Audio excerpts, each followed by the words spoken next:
Dans le cadre d'une année décisive pour la Guinée marquée par la clôture du plan de référence intérimaire et le démarrage effectif du programme Simandou 2040, le Premier ministre Amadou Ouriba a dévoilé vendredi 20 juin 2025 les lettres de mission adressées au ministère pour l'année 2025. L'objectif est d'impulser une culture de résultats et de redevabilité au sein de l'administration. Le Premier ministre guinéen a précisé que les objectifs assignés au ministre seront désormais structurés autour de 3 axes prioritaires: la stabilisation institutionnelle, la transformation sectorielle et la projection stratégique et de souveraineté nationale.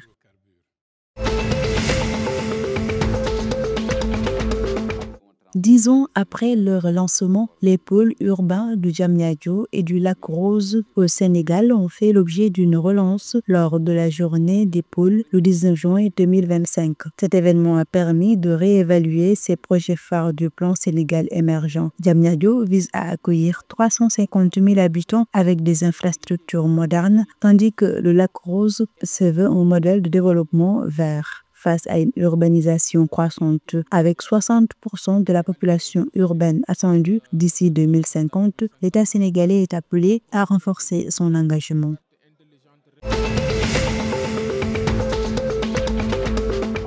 Dans le but de promouvoir une meilleure compréhension et une appropriation effective du référentiel de programmation urbaine, le ministère de l'Urbanisme et de l'Habitat de Burkina Faso a tenu le jeudi 19 juin 2025 une session de vulgarisation à l'intention des acteurs du secteur, collectivités territoriales, services techniques, urbanistes, architectes et opérateurs immobiliers ont été conviés à cet atelier. Cet événement visait à expliquer les principes directeurs de ce document stratégique et à faciliter l'usage, tant au niveau central que local.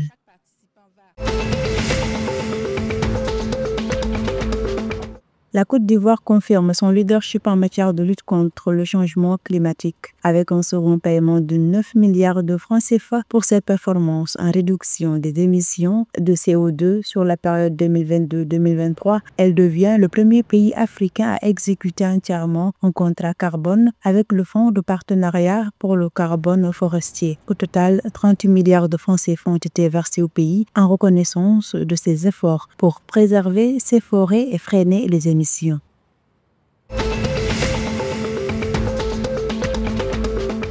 Lors du tirage au sort effectué à Abidjan, en Côte d'Ivoire, ce vendredi 20 juin 2025, le Togo a été placé dans le groupe B de la Coupe de l'Union des fédérations ouest-africaines de football zone B U20, dénommée UFOA-B U20. Les éperviers juniors évolueront aux côtés de la Côte d'Ivoire, du Burkina Faso et du Niger. L'équipe de football togolaise, dans les prochains jours, va reprendre les préparatifs de cette compétition prévue du 10 au 23 juillet 2025 à Accra, au Ghana.